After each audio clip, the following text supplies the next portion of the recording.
¿Cómo le va, doctor? ¿Cómo está? Buen día, ¿cómo está usted? Bien, bien. Todo ¿Usted? tranquilo, me alegro mucho. Buen día a nuestra querida audiencia. Interesante el tema que tenemos para tratar hoy, que refiere a los efectos del referéndum de ser aprobado. No es un tema menor, teniendo en cuenta, por ejemplo, que, según tengo entendido, el lunes ingresa la portabilidad numérica. Sí. Se pone a disposición de todas las personas la posibilidad de cambiarse de compañía manteniendo el número. Eso es la portabilidad numérica que hemos hablado reiteradamente. Exacto. Por ejemplo, ayer se aplicó la ley que permite la convivencia pacífica entre la huelga, el trabajo y la propiedad privada en el puerto de Montevideo. También. A través de un mecanismo, que es el mecanismo que la ley prevé, que es una denuncia, el fiscal toma parte de esa denuncia, da lugar al operativo policial, ocurrió el operativo policial, ayer todos lo vimos por la prensa, y bueno, no ha pasado nada, no pasó a mayores, porque se estaba haciendo un piquete en la entrada del puerto, impidiendo la entrada de cantidad de camiones que necesitaban descargar esas cargas que traían. Ahí se ve claramente un efecto de la LUC en ese sentido, ¿no? ¿Qué pasaría? Sí. Claro, digo, evidentemente, por lo que se vio, no eran muchos los que estaban impidiendo el ingreso. Y ahí volvemos a lo que hemos hablado continua y constantemente, que la ley de urgente consideración ha establecido como criterio especial, que es el equilibrio, ¿no es cierto? Es el equilibrio entre, en este caso puntual, el equilibrio entre el derecho de los huelguistas, siempre digo lo mismo, totalmente legítimo establecido en la Constitución, que debe desarrollarse racionalmente y en relación al derecho de los demás. Es decir, lo hablamos continuamente, por eso yo hablo de equilibrio. Cuando hablo de equilibrio, hablo de dos platillos, es evidente, estoy equilibrando algo. Claro. Entonces, equilibro el derecho de los huelguistas a hacer la huelga, a tomar medidas que estimen del caso, y lo equilibro con el derecho de los no huelguistas a trabajar, a ingresar material perecedero, claro, etcétera. Entonces estamos en un equilibrio. No prevalece ninguno de los dos. En especial, ayer, hoy, mañana, cualquiera de nosotros pertenecientes a un gremio o no, inclusive, porque uno puede adherir a determinada filosofía, yo no estoy en contra de eso. Sí. Una cosa son los infiltrados que están continuamente en todos los lugares. Eso es otra cosa. Ahora, y puedo estar perfectamente allí, pero debo dejar que los demás ejerzan sus derechos. Es decir, tenemos que equilibrar y hasta dónde vamos. Entonces, es lo mismo que pasa con la legítima defensa presunta. Claro, es decir, lo hemos hablado también hasta el cansancio. Doctor, ahora tenemos derecho, perdón, dos palabras. Tenemos derecho de defendernos, sí, claro, pero bajo determinadas circunstancias, esa legítima defensa se va a presumir legítima. Sí. En otras no. Claro, sí, claro. Discúlpeme. No, respecto a la convivencia entre el derecho a la huelga y el derecho al trabajo, a trabajar, cuando se asume una medida de huelga, es de algún modo visualizar que una ley delimita y define con claridad la actividad de una huelga, por ejemplo, ¿no? Es decir, claro, la huelga se tiene que ceñir a este tipo de actividades. Ahora, cuando la huelga se extralimita a hacer piquetes, a interrumpir el paso de gente, a hacer colapsar el tránsito, se está, violentando el derecho de otros ciudadanos.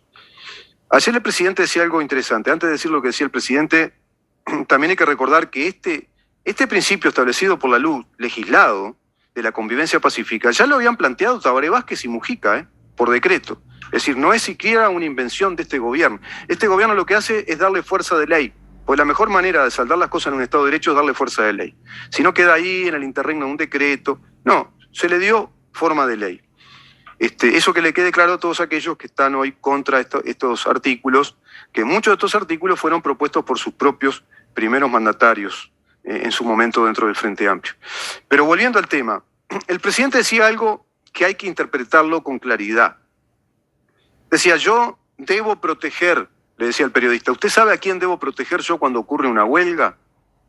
Como ayer la del puerto, ¿a quién tenía que proteger? Y el periodista le pregunta, Daniel Castro, ¿y a quién? ¿A los que trabajan? No, a los dos, dice el presidente. Tengo que proteger a los dos. ¿Qué está diciendo el presidente ahí? Que él, como jefe de Estado, está representando al Estado uruguayo, que tiene que velar por las dos partes, porque somos todos iguales ante la ley. Por lo tanto, el Estado está protegiendo el derecho del huelguista y el Estado está protegiendo el derecho del trabajador que quiere trabajar. Hasta ahí vamos bien, hasta ahí vamos bien. Claro, pero tiene que ser así, además, el derecho, en muchas oportunidades, cuando existen dos derechos, tienen que seleccionar uno de ellos o hacer prevalecer uno de ellos. En este caso, por ejemplo, no se trata de elementos que no permitan la huelga, sino que la huelga se permite perfectamente, se garantiza la huelga. La huelga está garantizada por Constitución en el artículo 57. Sí, claro. Claro. Viene de la Constitución desde hace mucho tiempo. Sí, además la Constitución establece incluso la necesidad de tener sindicatos, el derecho laborales. O sea, acá estamos hablando de algo estrictamente técnico, cómo reglamentar todo eso, ¿no? Y bueno, esta ley lo reglamenta. Ese es el tema, y ahí es donde nosotros debemos actuar bajo criterios de razonabilidad. Claro. Es decir, es razonable que, por ejemplo, un sindicato o un grupo de personas haga una huelga porque tiene determinadas reivindicaciones económicas, edilicias. ¿Es razonable? Sí, por supuesto. Y sí. Es razonable. Claro. Ahora, ¿con qué medios? ¿Van a llevar un tanque? Estoy exagerando al máximo. Sí. O sea, ¿van a cortar tres avenidas? ¿Qué van a hacer? Estoy exagerando al máximo. Entonces, no, eso no es razonable. No. Entonces, el hecho de que 50 personas, o 10, o 20, o 5.000 personas no permitan el ingreso a personas que están ejerciendo su derecho de trabajo, no parece razonable. Y entonces allí la ley optó por este tipo de desocupaciones. Claro. Es claro y no tiene vuelta. Pero por otra parte, sin hacer ningún tipo de comentario político, sino esencialmente hablando de realidades que ya sucedieron. Sí, incluso podemos hablar de teoría de Estado, ¿eh? Podemos hablar de teoría de Estado acá. Escúcheme. Los gobiernos anteriores, por ejemplo, declararon servicios esenciales en determinado momento respecto a determinadas huelgas. Es decir, la ley de servicios esenciales es aquella que determina, creo que si no recuerdo mal, por ejemplo, Vázquez respecto a un paro de transporte. ¿Y recolección no era de basura? También. Entonces, ¿qué pasó? Ante el hecho de que, válgame la expresión clara, se nos venía abajo el tema. Se venía abajo todo, imaginemos un servicio de recolección de residuos, toda Montevideo o todo el país lleno de basura. Entonces, por ley, los legisladores, como dijo usted, no por decreto, por ley, permite la declaración de servicios esenciales, es decir, que limitan en definitiva la huelga. En ese sentido, mantengamos los servicios esenciales. Claro.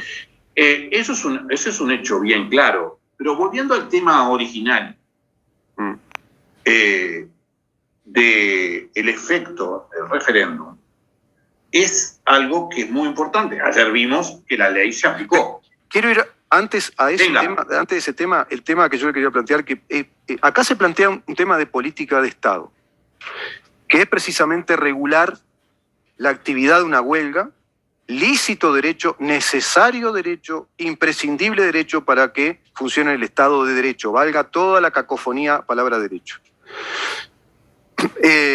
O sea, queda fuera de discusión eso, pero tiene que existir por vía legislativa una regulación de esa actividad de la huelga. ¿Cómo se manifiesta esa huelga? ¿Cómo se la lleva adelante? ¿Cómo se aplica esa huelga, ese derecho? Con lo que usted estaba diciendo muy bien. Y lo mismo, ¿cómo convive con aquellos que no se adhieren a la huelga y quieren seguir trabajando, no quieren perder el jornal, quieren que la empresa continúe, por distintos motivos, por sustentabilidad de la empresa, que si no ven que se perjudica, bueno. Ahora bien, si el Estado no regulara eso por ley, quedaría al arbitrio de los huelguistas, como pasaba antes, y estamos hablando de una suerte de cuota anárquica o anarquismo dentro del Estado. ¿Qué quiero decir? Traduzco un Estado disuelto o un Estado no presente, un Estado ausente en ese tema. Porque el Estado ausente no solo ausente en un espacio físico, es ausente respecto a actividades. Si esa actividad no está regulada, el Estado está ausente en esa regulación. El aspecto regulatorio es fundamental. Claro. Y entonces, vamos a entendernos bien. Hemos hablado mucho de tecnología, vamos a seguir haciéndolo. Se habla de lo que se denomina Smart Regulation o regulación inteligente con respecto a la tecnología. Pero respecto a este tema también es igual. Es decir, tiene que existir una reglamentación, por lo menos mínima, para que convivamos pacíficamente. Si no es la ley del oeste. Claro, claro. O sea, si no es la ley del oeste. Y estoy hablando respecto no solamente del acontecimiento de ayer, sino de todo lo que se nos ocurra. Seguro. O sea, de todo lo que se nos ocurra. Claro. Entonces, evidentemente el Estado tiene que regular determinados elementos, en otros debe actuar. Una cosa es regular, que se realiza mediante el dictado de una norma, sí. Y el otro es la ejecución de la norma cuando el Estado interviene. O las sanciones cuando se viola esa norma. Y también aplicar las sanciones por intermedio del Poder Judicial, las sanciones administrativas. Entonces, es evidente que es necesaria la regulación y además, en el caso del derecho de huelga, el inciso final del artículo 57 dice claramente lo siguiente: declárase que la huelga es un derecho gremial. Excelente. Sobre esa base, sobre que es un derecho gremial, se reglamentará su ejercicio y efectividad.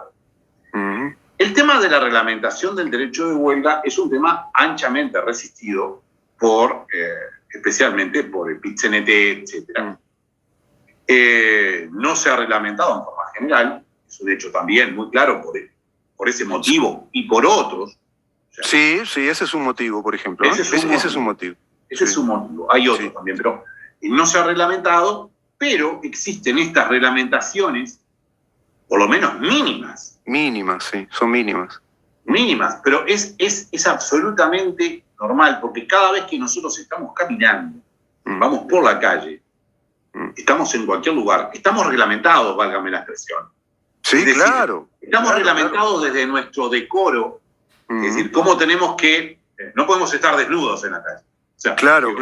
Sí. Bueno, algo. En Chile sí, En Chile se pudo estar desnudo hasta hacer la actividad sexual, la cópula en plazas públicas, y entre esa gente estaba el presidente actual de Chile, ¿no? Pero, por ejemplo, volviendo a este tema, yo digo mínimo porque, fíjese, doctor, que esta mínima regulación trae toda esta tormenta de ir a un referéndum. ¿En qué situación cultural, político, cultural, institucional estamos?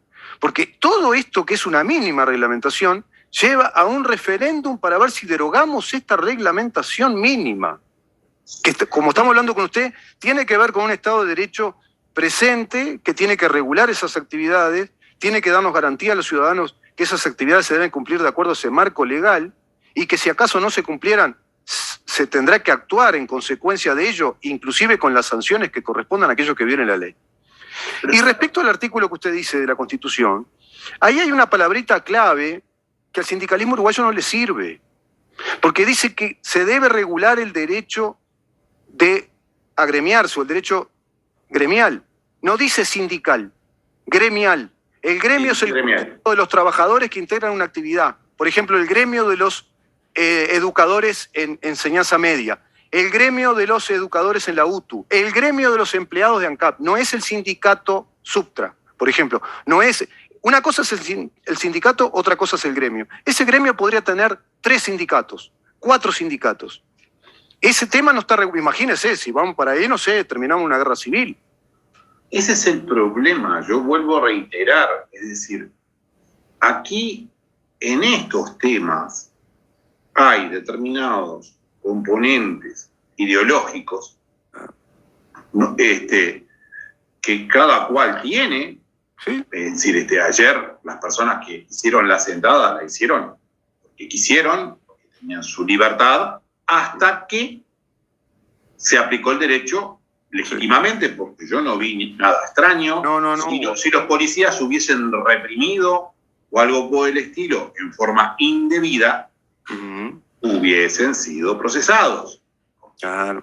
Es evidente. O sea, si yo mañana hago esto, una sentada, claro, en el sentido de no permitir, por ejemplo, el ingreso a determinado lugar, y viene un policía y me saca y me golpea y me deja una marca, por decirlo así. Y yo, evidentemente, lo primero que hago es hacer la denuncia policial. Pero claro, me voy derechamente a la denuncia, claro, me voy derechamente a la seccional, por supuesto, que más en el momento. Pero seguro. Me filmo, me hago filmar, me voy a una seccional policial, después me hago hacer, evidentemente deberíase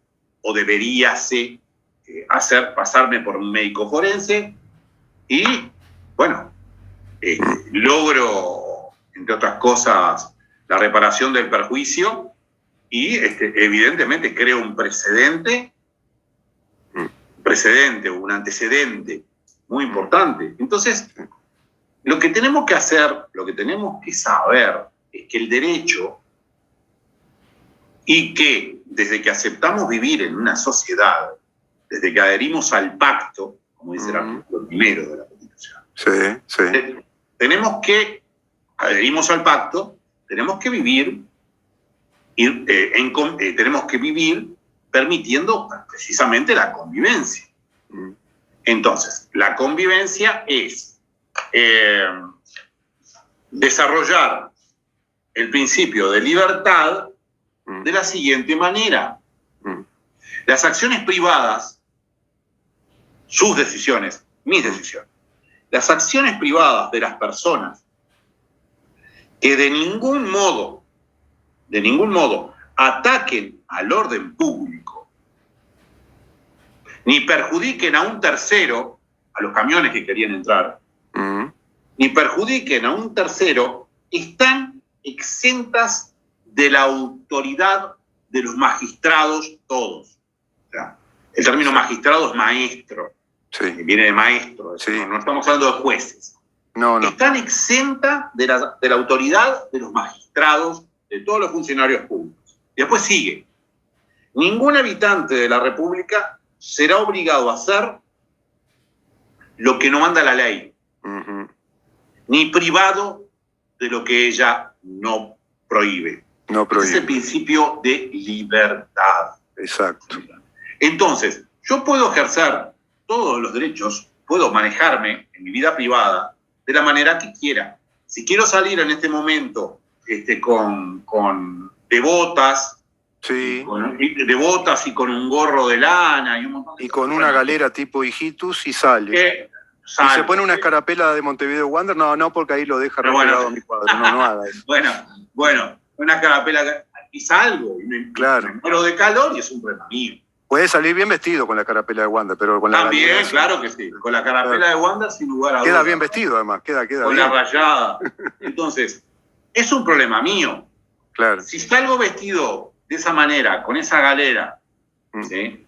O me pongo unas orejas de topollillo, ahí está. atento al orden público, sea, ¿voy contra el orden público? No, no voy. ¿Atento contra el derecho de los terceros? Bueno, algunos de repente dicen, mirá, este payaso. Pero yo atento contra el derecho de los terceros, no atento contra el derecho de los terceros. No, hasta que no se legisle, digamos, en las teorías progresistas, qué sé yo, la violencia estética, no sé. Bueno, no. Ya estamos en el colmo de eso pero sería, es verdad lo que está diciendo, ¿no? Eso no sería una regulación inteligente. No, entonces yo allí ejerzo mi derecho de libertad. Claro, exacto. Entonces, no atento contra el orden público, no atento contra el derecho de los terceros. Uh-huh. Ayer, en este tema, se ejerció el derecho de libertad porque se es libre de hacer una sentada, se es libre de ocupar una fábrica. Sí. ¿Hasta cuándo? Hasta que la persona perjudicada dice o denuncia, esto está atentando contra mi derecho, está atentando contra el orden público. Exacto. Y allí intervienen o el Poder Judicial, o el Ministerio del Interior, etcétera, para equilibrar los derechos. Claro, para encauzar esa práctica sindical que se había desmadrado, se había ido digamos, del marco legal. Se había ido por extremo. Sí. O sea, se va por extremo, o sea, sí, se va por excesivo. Claro. O sea, porque perjudica a un tercero. Y hablé del principio de libertad. Está muy interesante, doctor, eso que usted plantea como el gran ejemplo constitucional de que somos una sociedad que asumimos un pacto, un contrato social como una sociedad civil, como una asociación civil de ciudadanos que debemos vivir en armonía pacíficamente. Para que eso pase, la Constitución, con total sabiduría, el constituyente establece cuáles son nuestros derechos privados en nuestra vida privada y cuál es el derecho, el bien público, ¿no? Entonces ahí hablamos de la república. Está el bien público y está la vida privada. En nuestra vida privada, si no agredimos por el principio de no agresión, típico principio liberal, si no agredimos a nadie, si no afectamos la vida del otro, no afectamos la vida pública, no somos pasibles de ninguna sanción y de ninguna autoridad que nos venga a decir nada, dice eso. Es exactamente así. Claro. Si yo quiero otro ejemplo, si yo quiero construir en mi casa algo, tengo que seguir determinadas reglamentaciones del BPS, etc. Sí. Pero lo puedo hacer. Ahora, ¿hasta dónde?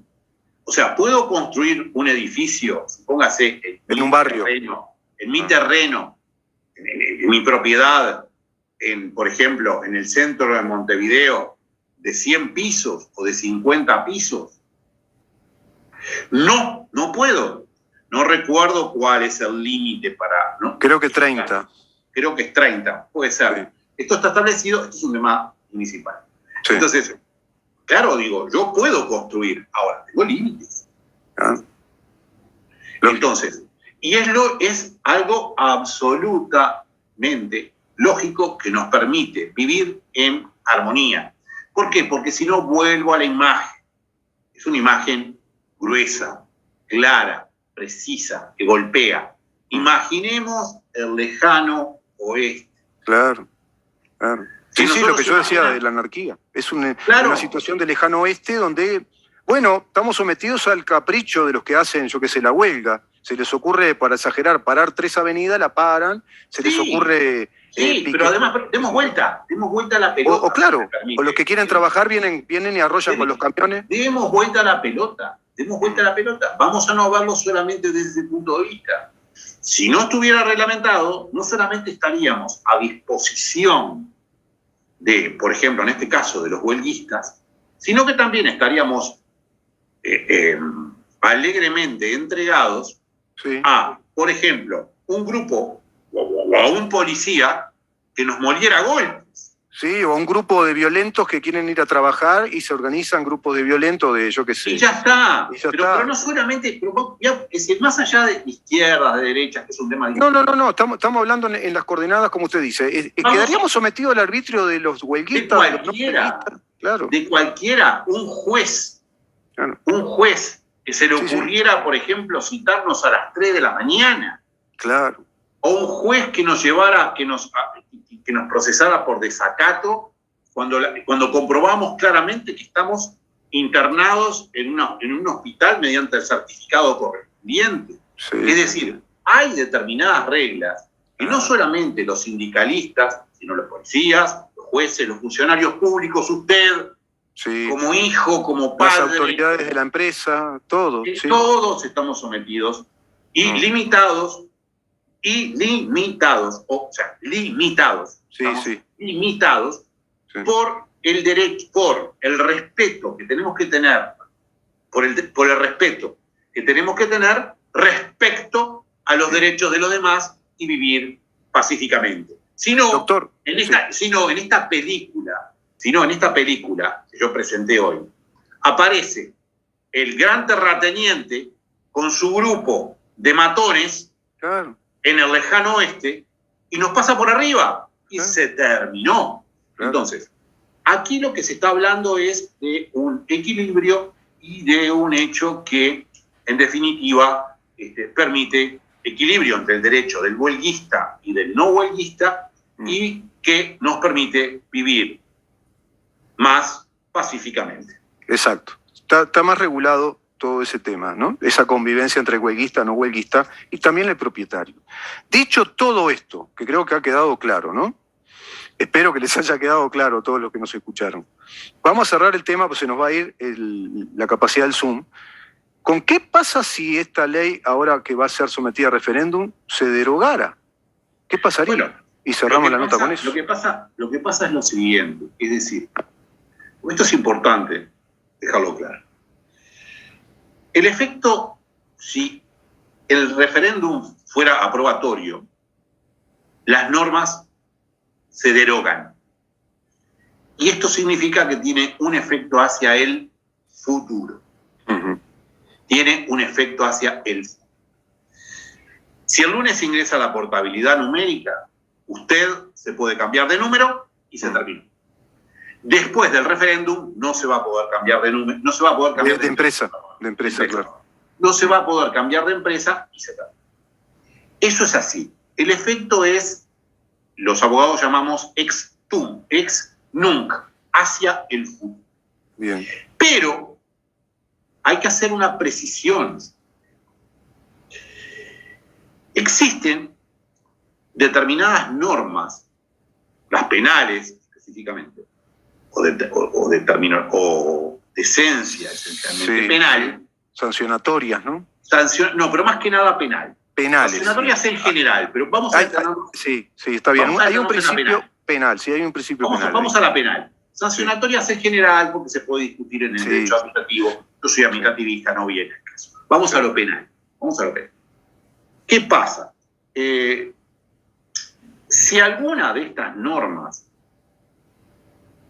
cae por derogación, en derecho penal se aplica la ley más beneficiosa para el reo. Exacto. Para el delincuente. Exacto. ¿Qué significa esto? Significa que, por ejemplo, en un ejemplo muy grueso, claro, digo, eso cuando digo grueso, quiero decir claro. Sí. Si la pena, si se despenaliza, el delito de homicidio, se aplica retroactivamente. Claro.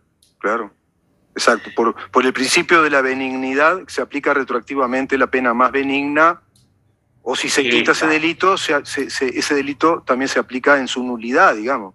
Entonces, normas como por ejemplo que tienen que ver, que rozan el derecho penal, por lo menos que rozan. Sí. Normas procedimentales de la policía, etcétera. Los antecedentes, por ejemplo. Exacto. El ministro Heber ya salió a hablar de ese tema. Hay que estudiar profundamente si pueden tener efecto hacia el pasado. O sea, si personas, por ejemplo, que están en situación de privación de libertad, podrían ser liberadas. Es un tema que está en la mesa. Sí. Y que debemos estudiar más en profundidad. Nosotros no lo planteamos, no lo conversamos entre nosotros anteriormente, pero no es un tema menor. No. Con esto yo no soy ni más represor, ni menos represor, ni quiero la represión, ni dejo de querer la represión. Simplemente estoy hablando desde el punto de vista técnico. O sea, la ley penal más benigna se aplica con efecto hacia el pasado. Sí. Las normas, el referéndum en general, se aplica hacia el futuro. Pero debemos observar, pensar, razonar y llegar a las conclusiones correspondientes respecto a si alguna de las normas impugnadas es penal, es estrictamente penal, es, válgame la expresión poco técnica pero clara, es semipenal. Pero hay, por ejemplo, una figura que es el cumplimiento efectivo de la pena otorgada para aquellos que cometieron delitos muy especialmente agravados. Hay algunas, por eso mismo digo. Ahí, claro, tenemos que ir a cada disposición. Claro. O sea, que no es tan, es decir, la solución, la respuesta primaria de aire para la expresión, sin pararla de pecho, hablando futbolísticamente, es el efecto derogatorio de las normas en el supuesto de la aprobación del referéndum. Eso no cabe duda. El efecto es derogatorio. Es hacia el futuro. Punto. Eso no cabe duda. Ahora, eso no hay duda.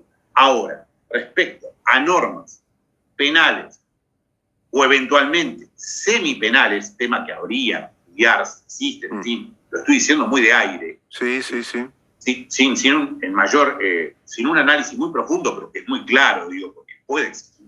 Habría que ir a hipótesis puntuales, si le parece, en la próxima. Por ejemplo, está el caso de aquel menor que cometió un delito muy especialmente agravado y se sostienen sus antecedentes una vez obtenida la mayoría de edad por 3 años más. ¿Qué pasaría si está en trámite ya eso, por ejemplo? Claro. Allí, a mí, a primera instancia, me parece que hay que aplicar la ley más benigna. Y por eso, me parece que sí. Y lo mismo pasaría con el cumplimiento efectivo de la pena, porque esa persona está cumpliendo de pronto y ya pasó el periodo que establecía la ley anterior, que era por buena conducta, una libertad anticipada por buena conducta, qué sé yo, porque ya tiene la 2/3 de la pena cumplida. ¿Ahí qué pasaría? No son temas menores. No son menores, ¿eh? No son menores. Es decir, tampoco podemos, por eso yo le decía, necesito un estudio más profundo. Sí.